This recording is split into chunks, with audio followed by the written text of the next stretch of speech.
So, beta, in last class, we discussed about the rate of reaction. ठीक है.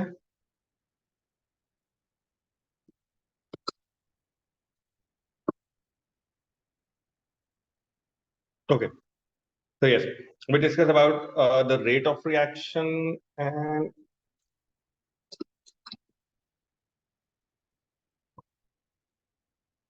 I hope it should be working now.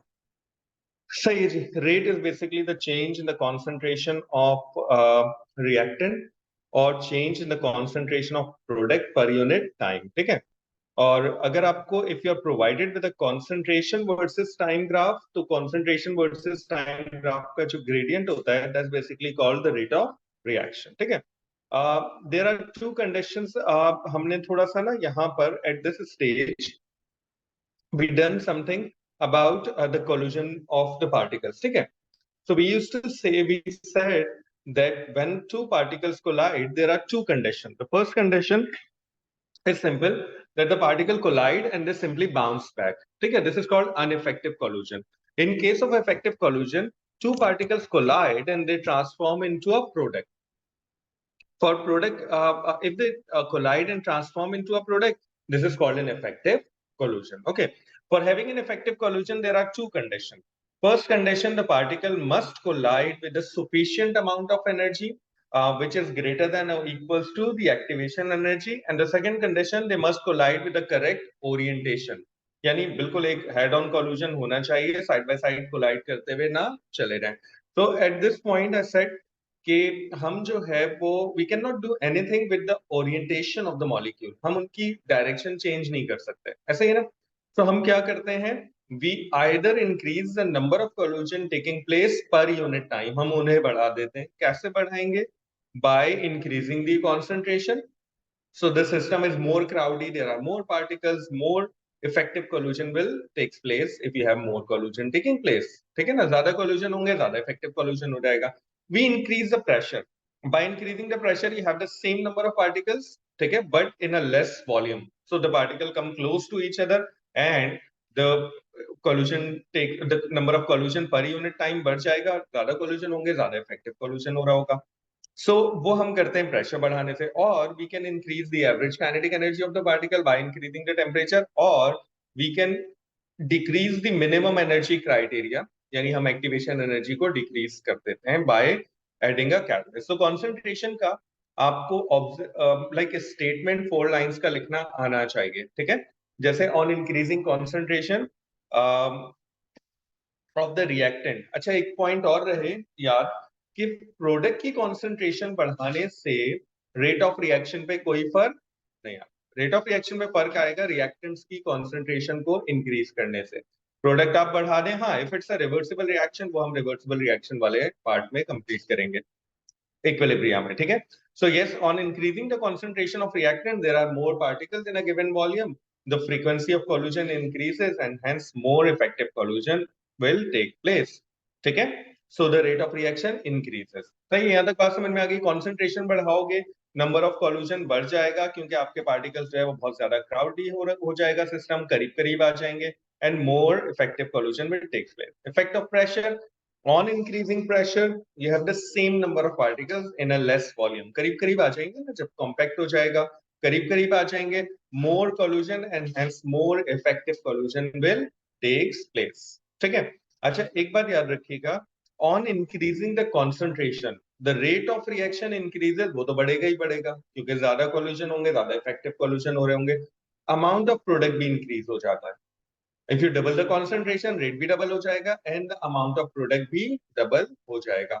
On increasing pressure, temperature, adding a catalyst, increasing the surface area, इन सारी चीजों से amount of product पे कोई फर्क नहीं आता. वो product हमेशा same रहती है. ठीक है. So pressure बढ़ाने से system the particles come close to each other, more collision and hence more effective collision will take place. Temperature increases the average kinetic energy of the particles. ठीक है. On increasing the average kinetic energy of the particle, they collide more vigorously and hence more effective collision will take place. ठीक है. Average kinetic energy बढ़ जाएगी. Temperature and catalyst can easily be explained by using this graph, which is called the Boltzmann distribution curve. ठीक है, ये graph आपको अच्छी तरीके से याद होना चाहिए. You should know how to draw this graph at normal temperature and how to draw this graph at higher temperature और एट लोअर टेम्परेचर. अब एक बात यहाँ पर अच्छे तरीके से समझिएगा कि if I ask you define Boltzmann distribution curve, कि भाई बोल्ट्जमैन डिस्ट्रीब्यूशन कर्व क्या है, तो आप डिफाइन कैसे करेंगे कि this is the distribution of the energies of the particle at any given temperature. किसी भी गिवन टेम्परेचर पे एनर्जी का डिस्ट्रीब्यूशन है, यानी हमने एनर्जी को प्लॉट किया हुआ है. There are some particles having very less amount of energy, many particles having intermediate amount of energy, few particles having very high amount of energy, and only some particles having energy value equals to or greater than activation energy. और सिर्फ वही particles आपके पास product form करेंगे जिनकी energy activation energy के या तो बराबर होगी या उससे स्लाइटली हायर होगी. ठीक है, क्लियर. सो ये मैंने डिफरेंट रीजन में डिफाइन किया था, and this is the description about the Boltzmann distribution curve. एक दफा P2 में there is a question in which they ask you to describe or they ask you to explain the Boltzmann distribution curve and then draw it. ठीक है ना, at any given temperature 298 Kelvin पे whatever it is, so you should know how to describe the Boltzmann distribution curve. ठीक है, ये आपको describe करना अच्छे तरीके से आना चाहिए. वही स्टेटमेंट है जो मैंने अभी बोला, देखें बोर्ड पर. It is the distribution of the energy of the particles at any given temperature. There are some particles with very low energy, many particles intermediate energy, a few particles having high energy, and very few particles having energy value equals to or greater than activation energy. Can you identify the region? कौन से particles product form करेंगे? हाँ, region 4 वाले, और the one which is like highlighted with the red one. ठीक है, चलो.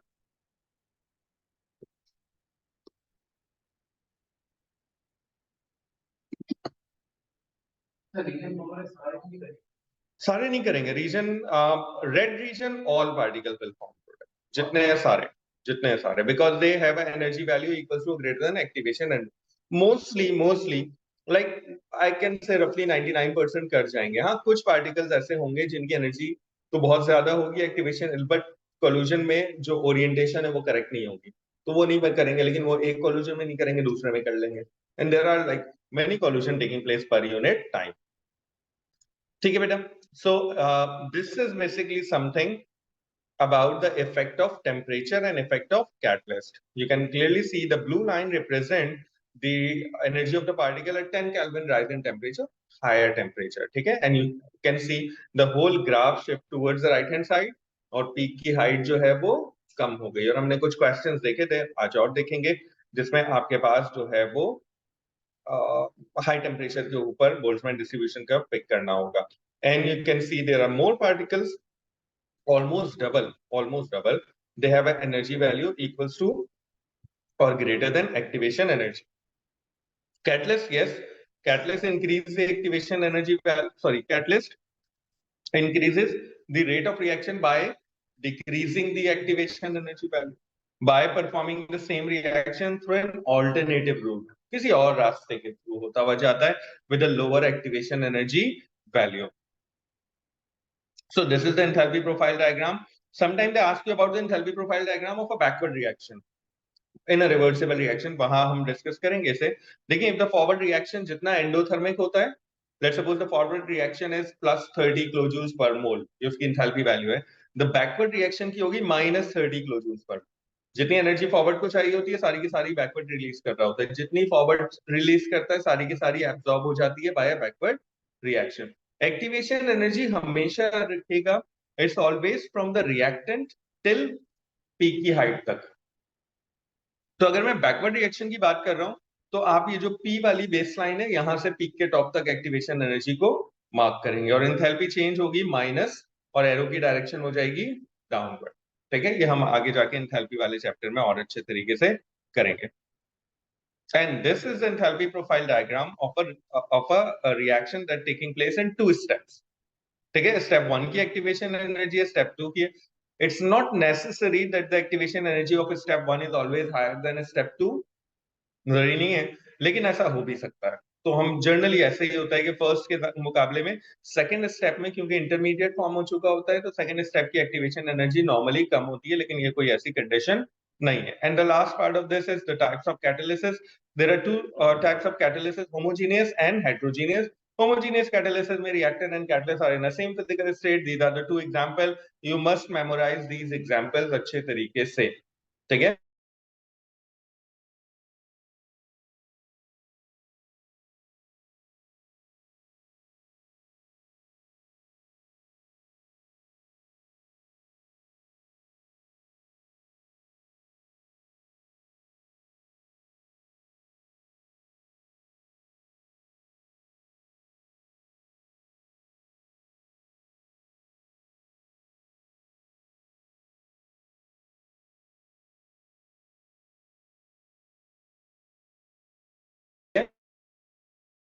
There is a mark different mode of catalysis. पूछेगा आपसे. It asks you to give one example of each. Now I negative वाली homogeneous की example and Haber's process की heterogeneous की example देंगे.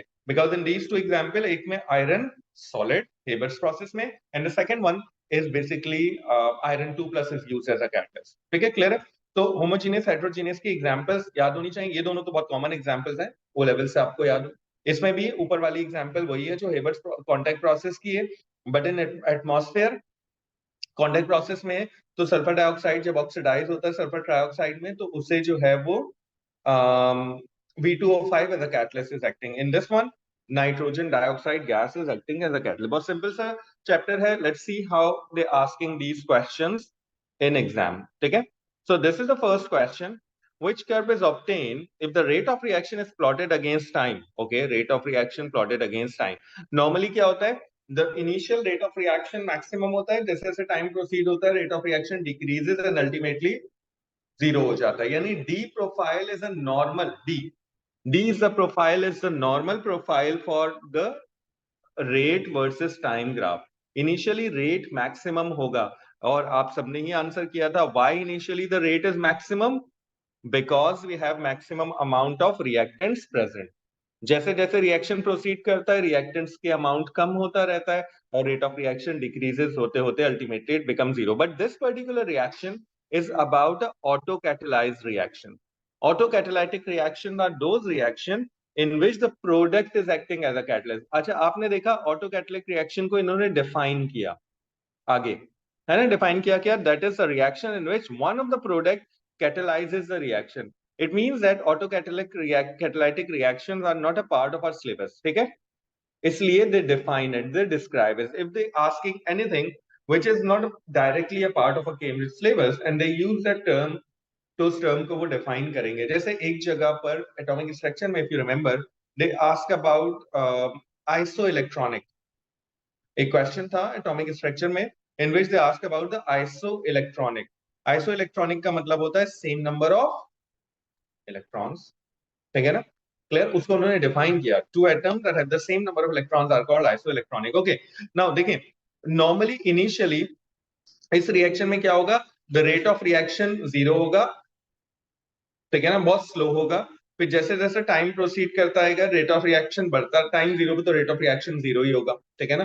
फिर अचानक से जैसे जैसे रिएक्शन प्रोसीड करेगा the rate of reaction increases as product form होता रहेगा और product is catalysing that reaction. Product उसे कैटेलाइज कर रहा है. फिर एक वक्त आने के बाद रिएक्शन का रेट डिक्रीज होते होते जीरो हो जाएगा. क्यों डिक्रीज होते होते जीरो हो जाएगा? क्योंकि रिएक्टेंट जो है वो यूज्ड अप हो रहे होते हैं. ठीक है, बात समझ आ रही है? तो मेरे ख्याल में the right option is C is the right option. Because यहां पर तो रिएक्शन स्टार्ट ही नहीं हुआ. फिर जैसे जैसे प्रोडक्ट बनती जा रही है रेट ऑफ रिएक्शन बढ़ता जा रहा है और उसके बाद फिर rate of reaction is getting decrease because the reactants are getting used up. ठीक है, तो C is the right option for this one. It is a repeated question, एक बार और आगे जाके ईयर में रिपीट होगा. Now, in this question, O level standard का question है. It says a piece of zinc foil is completely dissolved completely in 20 cm cube of dilute sulfuric acid. Okay, जनाब, zinc foil ली है, foil form में लिया है zinc को, and 20 cm cube. अब देखें, completely dissolve हो गया, है ना? It means that the zinc is the limiting reagent. है ना? जो चीज भी completely dissolve हो जाए वो limiting reactant होती है. and the volume of the hydrogen gas evolved was noted at equal short time interval. Another piece of zinc foil of the same surface area and mass was added to 40 cm cube of the same solution of dilute sulfuric acid. How will the rate of reaction, the total volume of hydrogen evolve changes? अब मुझे बताओ, if they keeping the same concentration of sulfuric acid और sulfuric acid already excess reagent है, ठीक है, अगर concentration same रखी है, वॉल्यूम बढ़ा दिया और मजीद इंक्रीज कर दिया एक्सेस रिएजेंट का, तो क्या रेट ऑफ रिएक्शन पे फर्क पड़ेगा? मेरे हिसाब से फर्क नहीं पड़ेगा। फर्क कब पड़ता है? When you increase the concentration. Volume वाली बात वैलिड है गैसेस के ऊपर, क्योंकि वॉल्यूम बढ़ाने से प्रेशर कम हो जाता है और वॉल्यूम कम करने से प्रेशर इज इंक्रीज। और क्या वॉल्यूम ऑफ हाइड्रोजन पे कोई फर्क पड़ेगा? नहीं पड़ेगा, because sulphuric acid is already a excess reagent. Amount of product पे फर्क पड़ता है when you increase the limiting reagent. अगर जिंक का अमाउंट बढ़ा लेता तो फर्क पड़ता। Keeping the sulphuric acid same, ठीक है, keeping the sulphuric acid same. If I have to pick, मैं इसी क्वेश्चन को थोड़ा सा रिफ्रेश कर रहा हूं। If I have to pick the right, if it would be the right answer is C. Question में क्या चेंज आना चाहिए? नहीं, कॉन्सेंट्रेशन अगर मैं चेंज कर दूंगा, so yes the rate of reaction changes, लेकिन साथ साथ क्या होगा? अमाउंट भी तो चेंज होगा। मैं चाह रहा हूं अमाउंट ना बढ़े, सिर्फ रेट ऑफ रिएक्शन बढ़ जाए। I keep the same mass of zinc, ठीक है, but either by using a foil I use a powdered zinc, और उसका सरफेस एरिया जो है वो इंक्रीज कर दूं। तो if I increase the surface area, only the rate of reaction increases and the amount of product remains same, because I am keeping the same mass, है ना, मास सेम रखा हुआ है मैंने। सो ये क्वेश्चन कहलाता है कि मैं इस क्वेश्चन को थोड़ा सा चेंज इसलिए किया कि ताकि आपको पता चले कि आंसर क्या हो सकता है। Okay, question 3।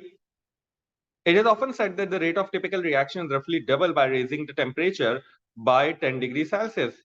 ठीक है, what explain this? Raising the temperature by 10 degree doubles the average kinetic energy of the particle. Raising the temperature by 10 degree doubles the average velocity of the molecule. Raising the temperature by 10 degree doubles the number of molecular collision in a given time. Raising the temperature by 10 degree doubles the number of molecule having more than a certain minimum amount of energy. मेरे ख्याल में अगर rate of reaction रफली double हो रहा है तो you have a double molecule, है ना, having the similar certain amount of energy. Now good, this is a graph, unfortunately से एक ही स्क्रीन पे रखना पड़ेगा। I think it is probably visible. पहले हम हाफ पार्ट पढ़ लेते हैं। It says the diagram show the Boltzmann distribution of air at room temperature. Air inside the engine can reach the temperature. We done this one. Okay, about 500 degrees Celsius, react with oxygen form. What would be the Boltzmann distribution of the air inside the car engine? अच्छा जनाब, this is at low temperature. उसने कहा कि now the same air is inside the combustion engine. ठीक है, same air inside है combustion engine के. Which graph should be the right option? Either C or D. C और D. C में height मुझे कम लग रही है ना, लेकिन आप देखें number of molecules having activation energy value वो उतने ज्यादा इंक्रीज नहीं हुए। तो I think the most closest answer is going to be a D. वैसे सी भी इसका सही हो सकता है, लेकिन सी में एक चीज मुझे नजर आ रही है कि number of particles having an energy value equals to a greater than activation energy इतना ज्यादा इंक्रीज नहीं हो रहा। ठीक है, this graph should have gone like this, यहां से आना चाहिए था और यूं करके खत्म। अगर ऐसा होता तो for sure the C is going to be the right answer. ठीक है, नाउ दिस वन।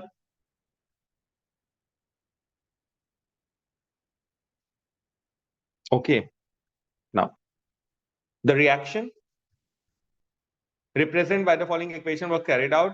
ठीक है जनाब, any organic molecule reacting with sodium hydroxide, we don't care about the type of reaction it is. Which graph best show the relationship between the concentration of CH3OH and time? Whenever they ask you about the graph between the concentration of any particular species molecule with time, the first thing जो आपको check करनी है वो ये कि जिस reactant को वो जिस लाइक सब्सटेंस को प्लॉट कर रहा है वो प्रोडक्ट है या रिएक्टेंट है. So I can see this is a reactant, sorry product, this is a product. ठीक है, ये प्रोडक्ट है.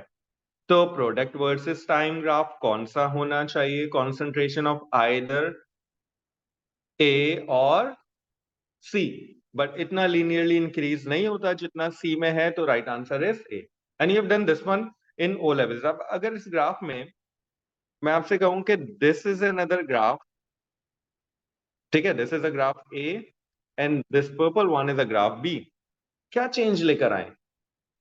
प्रेशर बढ़ाया, टेम्परेचर बढ़ाया, कॉन्सेंट्रेशन बढ़ाई, कैटलिस्ट ऐड किया. रिएक्टेंट की कॉन्सेंट्रेशन बढ़ाई, प्रेशर बढ़ाया, टेम्परेचर बढ़ाया, कैटलिस्ट ऐड किया, क्या किया? वाई?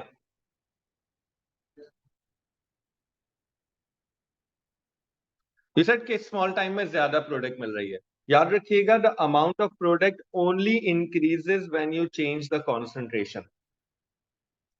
अगर हमने टेम्परेचर बढ़ाया होता, हमने प्रेशर बढ़ाया होता, कैटलिस्ट ऐड किया होता, तो ये ग्राफ इस तरह था. Ultimately, you get the same amount, ठीक है, but in a less time. You got this point? Whenever you see the concentration of product versus time graph, और एक ग्राफ में कॉन्सेंट्रेशन कम आ रही हो, दूसरे में ज्यादा आ रही हो, या एक में ज्यादा दूसरे में कम आ रही हो, फॉर श्योर मेक श्योर कि आपको पता चल जाए कि they are varying the concentration, क्योंकि ओनली कॉन्सेंट्रेशन वेरी करने से आपके पास रेट ऑफ रिएक्शन और कॉन्सेंट्रेशन दोनों चेंज होती हैं. ठीक है. An experiment is set up to measure the rate of hydrolysis of methyl methanoate. The hydrolysis found to be slow in neutral solution, but it proceeds by a measurable rate when the solution is acidified with hydrochloric acid. Hydrochloric acid का काम क्या है?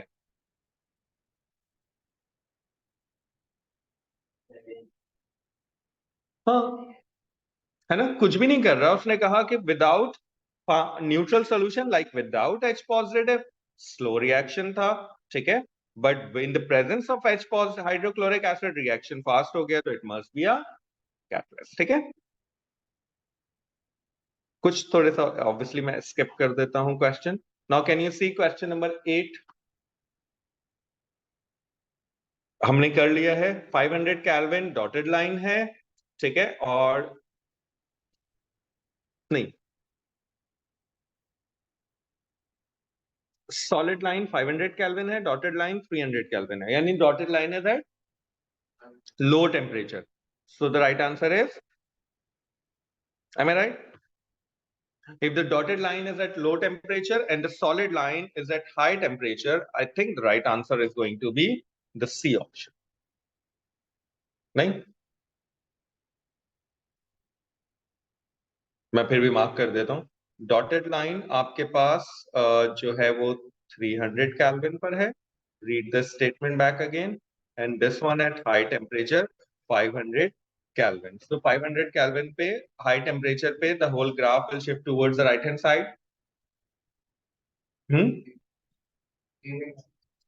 Height same है ना. याद रखिएगा, temperature से फर्क क्या आता है? हाइट नीचे आती है और graph will shift towards the right hand side. Okay, very good question. I think it's visible. The Boltzmann distribution shows the number of molecule having a particular kinetic energy at a constant temperature. ठीक है? If the temperature is decreased by 10 degree, ठीक है, temperature को decrease कर दिया है उन्होंने 10 degree Celsius. तो डिक्रीज करने पे the graph will shift like this, इस तरह शिफ्ट हो जाएगा. ऐसे ही ना होगा. अब जरा मुझे बताइए कि the region M, the region N और रीजन L पे क्या फर्क आएगा?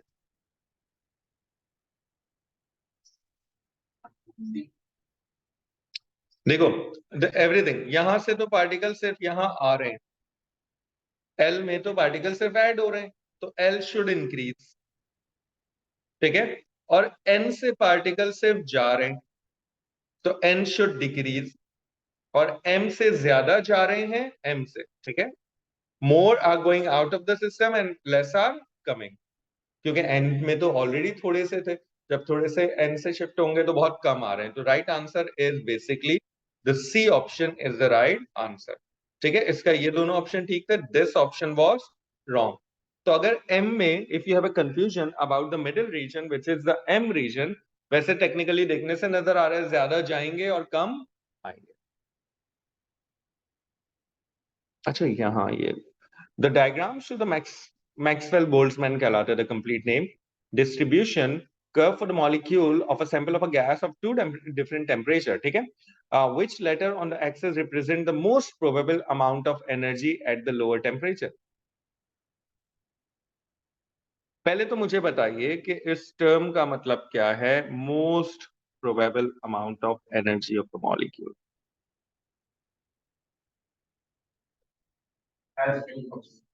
मोर molecules with that much amount of energy, है ना।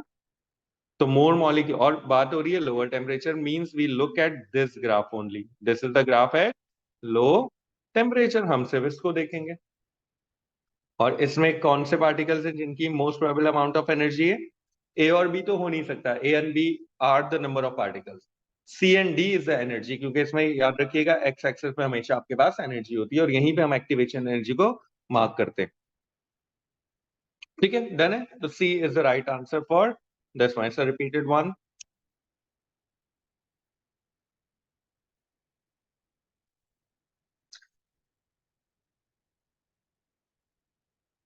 Crotonal dehyde, it's an organic compound that contain a double bond in CHO, which is an aldehyde group, can be obtained by oxidizing this in air using one method is to pass a mixture of butadiene and oxygen. Butadiene is this one. Unnecessary, they making this question looks complicated by using a difficult molecule. ठीक है, so on one method is to pass the mixture of butadiene, यानी इसका और oxygen के mixer को पास किया जाएगा hot aqueous solution of palladium ion which catalyze the reaction, ठीक है, which statement is not correct about the PD2 plus aqueous ion। अब देखें सिर्फ क्या है, आपको बात इतनी समझ में आनी चाहिए कि this one is a catalyst, ठीक है, और कैटलिस्ट के बारे में कौन सा ऑप्शन ठीक नहीं है। Changing the concentration of Pb2 plus will have an effect on the rate of reaction। Pb2 plus increases the energy of the resin, Pb2 plus lowers the activation। When Pb2 plus is used, the reaction proceed by a different route, so the right or the incorrect answer is B, ठीक है ना। Catalysts do not increase the energy, energy is increased by adding a, by increasing the temperature, उठा लो, by increasing the temperature, ठीक है। अच्छा मुझे बताइए कि does it matter to like consider the concentration of catalyst as well। Catalyst की concentration भी rate of reaction पे मैटर करती है, तो आप rate of reaction concentration of catalyst से भी इफेक्ट होता है, आप बढ़ा देंगे सेम कैटलिस्ट की कॉन्सेंट्रेशन तो रेट बढ़ने के चांसेस हैं, ठीक है। सो ये सारे ऑप्शन कैटलिस्ट के बारे में ठीक है, only the D option is incorrect. I think you can solve this one आराम से, ये मैं छोड़ दूं।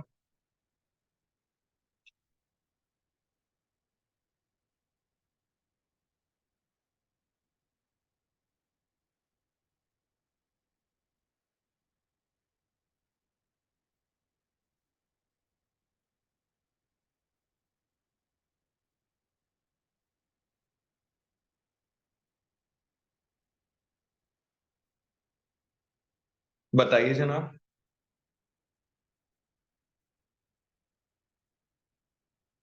Can you spot out the difference, दोनों एक्सपेरिमेंट में क्या किया है, sodium sulphate reacts with dilute sulphuric acid, sodium sulfide to give a yellow precipitate if 1 cm cube of 0.1 mole per dm cube HCl added to 10 cm cube of 0.02 mole per dm cube of sodium thiosulfate, the precipitate forms slowly।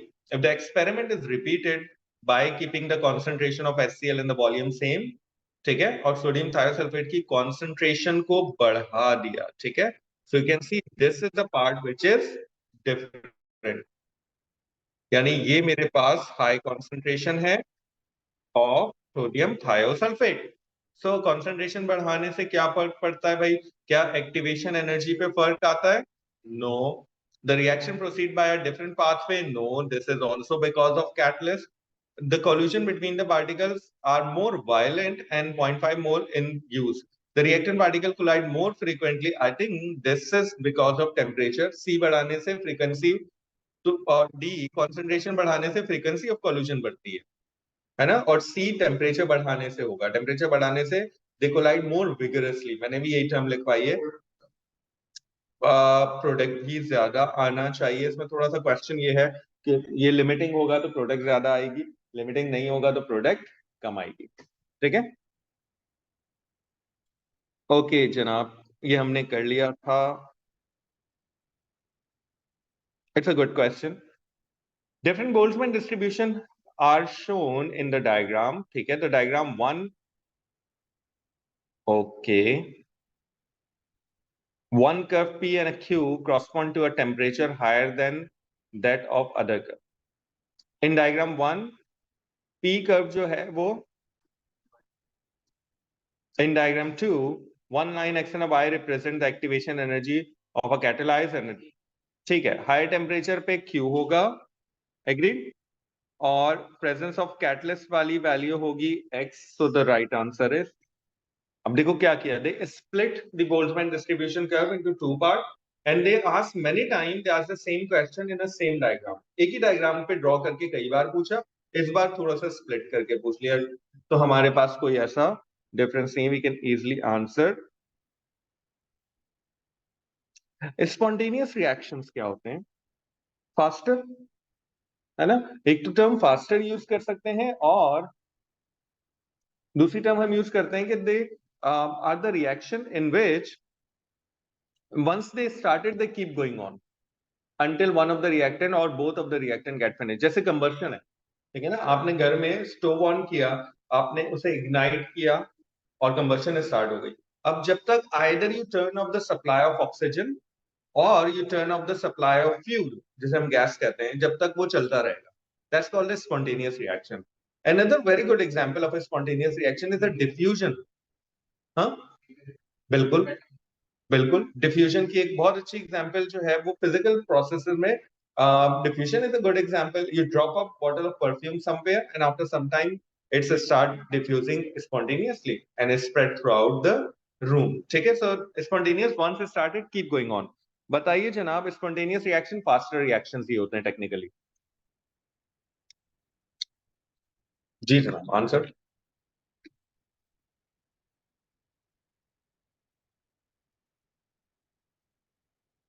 Reaction is exothermic और हमारी prediction ये होती है कि exothermic reaction faster होते हैं, spontaneous होने चाहिए, लेकिन वो कह रहा है फास्ट एक्सोथर्मिक है बट स्पॉन्टेनियस नहीं है. तो उसका आंसर ये होगा कि इस रिएक्शन की एक्टिवेशन एनर्जी बहुत ज्यादा हाई है. अब सवाल ये है कि activation energy, we used to say that N2 is unreactive, याद है ना, ओ लेवल्स में कहते थे N2 is unreactive because of a strong triple covalent bond between the nitrogen atom. तो अगर बी ऑप्शन ठीक है तो डी सी ऑप्शन में भी तो वो यही कह रहा है. लेकिन आपको ये पता होना चाहिए कि इस रिएक्शन में N2 रिएक्टेंट साइड पे नहीं है, N2 प्रोडक्ट साइड पर है ना. तो N2 के बॉन्ड एनर्जी से हमें कोई फर्क नहीं पड़ता. तो for sure the option is, the activation energy of this reaction is very high. Okay, ये द सेम रिपीटेड क्वेश्चन है, same similar type of a question.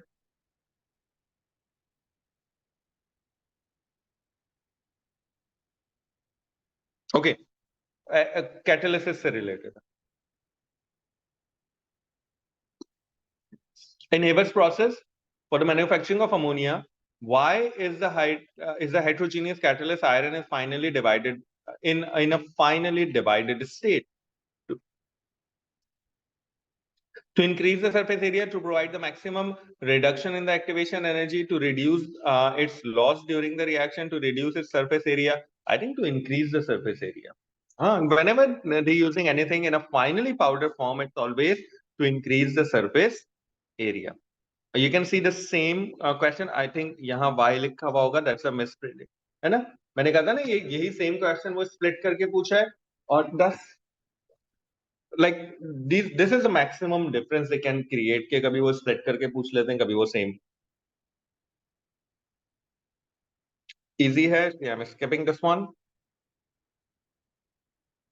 Okay, why does the rate of a gaseous reaction increases when the pressure is increased on a constant temperature?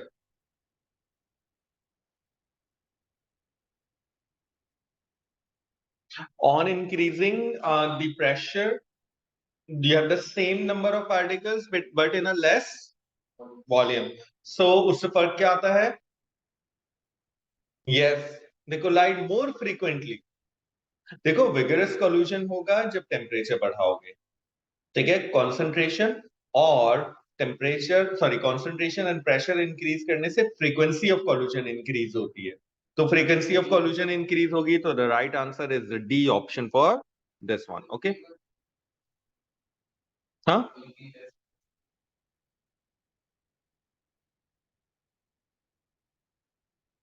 D, B the particle move less. बिल्कुल बिल्कुल ठीक होता, बिल्कुल ठीक होता. Now question number 27. The diagram show the Maxwell distribution curve, which later on कर चुके हैं, repeated है. ये भी ऑटो कैटालाइज रिएक्शन का है. Transition elements and their compounds are important as catalyst. In which process is a transition element compound used rather than the element itself? Transition compound use होता है, element नहीं use होता. जैसे Haber process में element use होता है ना, iron. वैसे आपको याद होना चाहिए, लेकिन B2O5 vanadium is a transition metal. तो B2O5 is a transition metal. वैसे अगर यहाँ I नेगेटिव वाली इक्वेशन होती तो वो हमारा सही आंसर होता. रिपीटेड क्वेश्चन, सेम वेरिएंट के क्वेश्चन रिपीटेड है, इसलिए इनको हम स्किप करेंगे, स्किप करेंगे, स्किप करेंगे and then we move towards.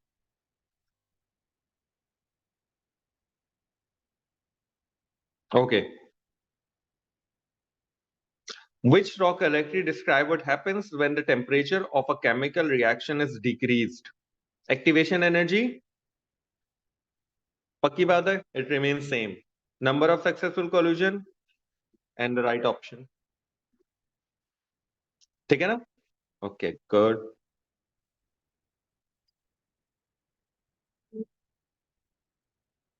अच्छा, this one, enthalpy profile diagram.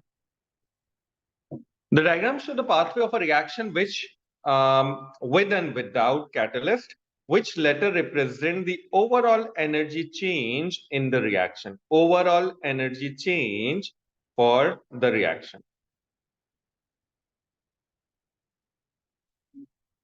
Energy change यानी enthalpy change is always the difference between the energy of reactant and energy of product. तो reactant की energy obviously यहाँ से आ रही है, product की energy आ रही है, so you have to circle the C.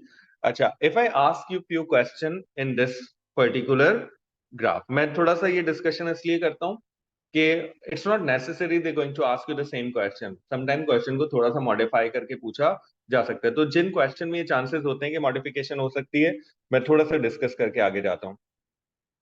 Okay, if you tell me what is an A? Activation energy with catalyst, B the activation energy without catalyst, and D is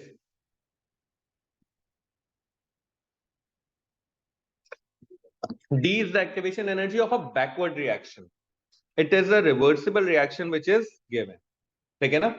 तो backward reaction में बात करेंगे तो backward reaction में this is acting as a reactant, है ना? And this one is acting as a product. So D is हमेशा reactant से peak के top तक होता है. तो basically D is the activation energy of a backward reaction. अच्छा, if I ask you what is the enthalpy change of a backward reaction, so same is the enthalpy change. C is the energy change of a backward reaction, but with a opposite sign. इन्होंने यहाँ पे एक चीज थोड़ी सी different बनाई है. They represent everything by a double-headed arrow. Technically, it should not be. अच्छा, एक बात और याद रखिएगा, the reaction that required energy are called endothermic reaction, हमारा next chapter inshallah, and that release energy which is an exothermic reaction. If I ask you activation energy की value endothermic होती है, एक्सोथर्मिक होती है? और activation energy is always required, is always absorbed. ठीक है, so it's always endothermic, it's always in a positive direction. हमेशा याद रखिएगा कि एक्टिवेशन एनर्जी का जो बैरियर है उसकी डायरेक्शन ऊपर की तरफ होती है एनर्जी की, नो मैटर छोटी हो या बड़ी हो, it's always going in upward direction. ठीक है, okay, read that question, take your time and then answer.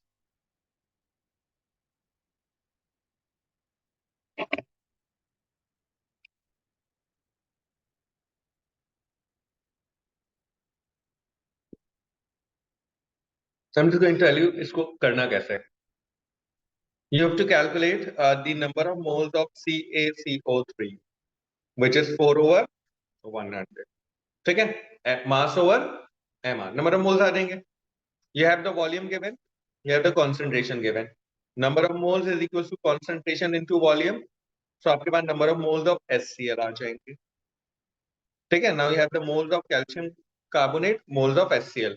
From the equation हमें पता है कि the calcium carbonate और HCl का the molar ratio is 1:2. तो यहाँ पर आप HCl के मोल्स या कैल्शियम कार्बोनेट के मोल्स लगा देंगे 4 over 100 और आप पता लगाएंगे कि HCl के कितने मोल्स रिक्वायर्ड है. अगर ये जो X की वैल्यू है, ये X की वैल्यू ग्रेटर देन आती है number of moles of HCl जो आपने कैलकुलेट किए हैं उससे, तो इसका मतलब HCl लिमिटिंग है ना, जितने रिक्वायर्ड है उससे कम यूज कर रहे हैं.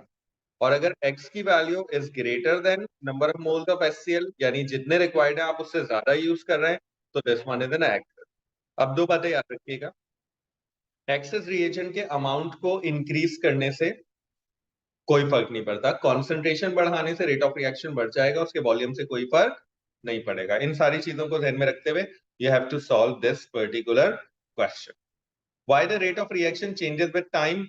Favour collision between the reactant molecule, है ना. रेट ऑफ रिएक्शन आप देखें बढ़ रहा है या कम हो रहा है? Time is getting increase. ठीक है, और रेट क्या होता है? 1 over टाइम. तो अगर टाइम बढ़ रहा है तो 1 over t की value which is the rate decrease होगी, यानी रेट ऑफ रिएक्शन इस डायरेक्शन में जाने से the rate is getting decrease, कम हो रहा है. वो पूछ रहा है कि द रेट ऑफ रिएक्शन क्यों कम हो रहा है? क्योंकि कम पार्टिकल्स कोलाइड कर रहे हैं. Why the reaction stop? अब यहाँ सवाल ये होगा कि अगर कैल्शियम कार्बोनेट लिमिटिंग रिएक्टेंट होगा तो आप बोलेंगे कैल्शियम कार्बोनेट गेट फिनिश्ड. अगर HCl लिमिटिंग रिएक्टेंट होगा तो आप बोलेंगे HCl गेट फिनिश्ड. ये सिर्फ लिमिटिंग रिएक्टेंट को फाइंड आउट करने के लिए इन्होंने इतना डाटा आपको दिया था. आई थिंक इट्स बेटर कि अगर हम इस क्वेश्चन को सॉल्व कर लें. ठीक है, पहले मुझे एक बात बताओ कि X की वैल्यू कितनी, number of moles of HCl कितने आ रहे हैं? 0.1 into 100 over 1000. Just do it on a calculator. 0.1 into 100 over 1000. Sorry, 0.1 हाँ into 100, 0.01. Okay, 4 over 100, 0.04 ना. Okay, now according to the molar ratio, X की वैल्यू आपके पास आ रही है 0.08.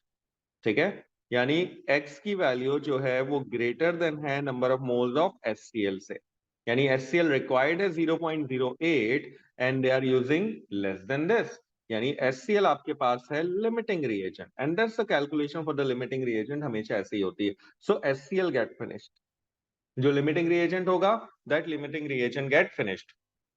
हैंडल हो जाएगा सर? ठीक है, बात समझ आ रही है कैसे करना? So that's how we are going to solve.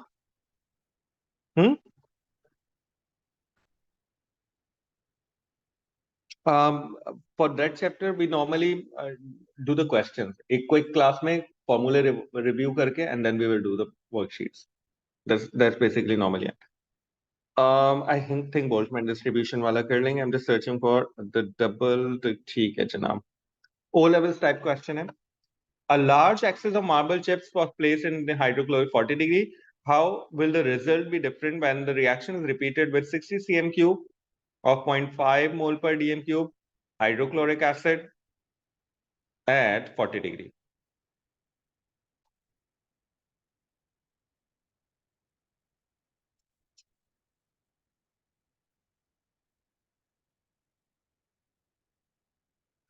अब याद रखिएगा कि मार्बल पीस एक्सिस में, यानी अगर आप कॉन्सेंट्रेशन ऑफ वॉल्यूम यानी नंबर ऑफ मोल्स बढ़ाएंगे हाइड्रोक्लोरिक एसिड के, तो अमाउंट ऑफ प्रोडक्ट इंक्रीज होगा।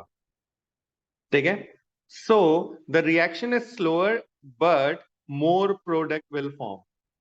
स्लोअर क्यों होगा? Because they are decreasing the concentration. ठीक है, कॉन्सेंट्रेशन को डिक्रीज कर दिया है, कॉन्सेंट्रेशन डिक्रीज कर दी, but they are using the more number of moles, है ना। 25.1 के मुकाबले में यहां पर नंबर ऑफ मोल्स ज्यादा।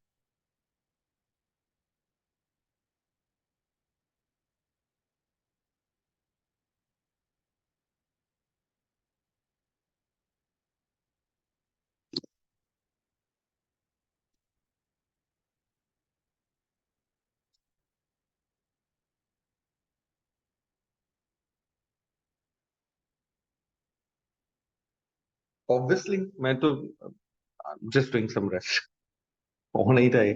ठीक है ना। Okay,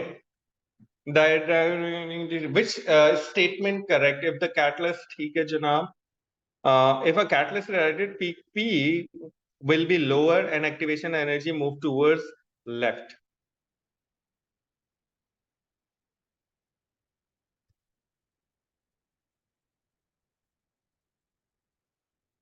I think the right answer, ये तो गलत है।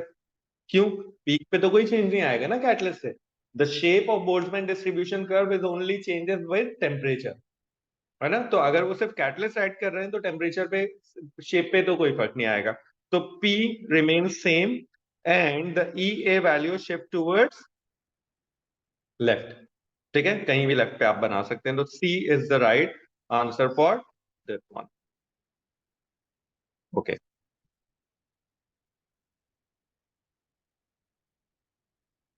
No, easy.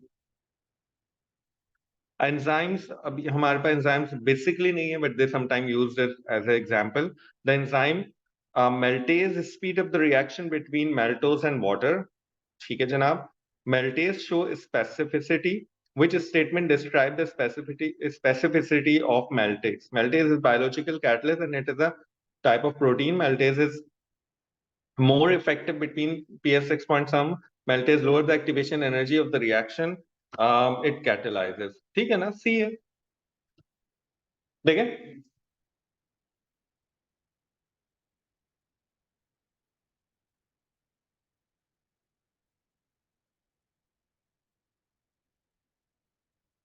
डी सही लग रहा है मुझे। मुझे डी ज्यादा सही लग रहा है, क्योंकि उसने सिर्फ कैटालिसिस का नहीं पूछा, इसने स्पेसिफिसिटी का पूछा है।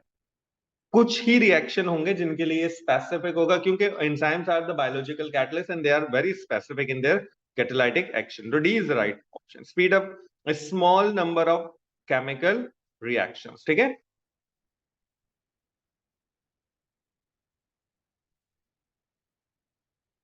हर को नहीं करता वो। ठीक है, transition element in the compounds are widely used as a catalyst.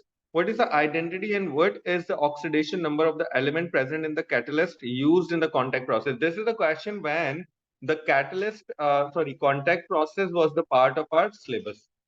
अब नहीं है। ठीक है, अब कॉन्टेक्ट प्रोसेस हमारे सिलेबस का पार्ट नहीं है। अब सिर्फ नाइट्रोजन एंड सल्फर में नाइट्रोजन एंड सल्फर है। पिछले साल तक, हाँ ये तो 18 का क्वेश्चन है ना, लास्ट ईयर नहीं था, उसके लास्ट ईयर था। ठीक है, लेकिन 22 से 25 के सिलेबस में it's not a part of our syllabus. ठीक है, सो V2O5 में वेनेडियम की, तो you have to V plus 5 times of -2 is equals to 0, two V minus 10 is equals to 0, two V is equals to plus 10 and V की oxidation state आ जाएगी +5। If you remember, हम इसका एक और नाम भी ओ लेवल्स में लिखते थे, हम इसे लिखते थे vanadium, vanadium 5 oxide, and 5 is the oxidation state of vanadium. तो vanadium है, oxidation state +5 में है, the answer is D.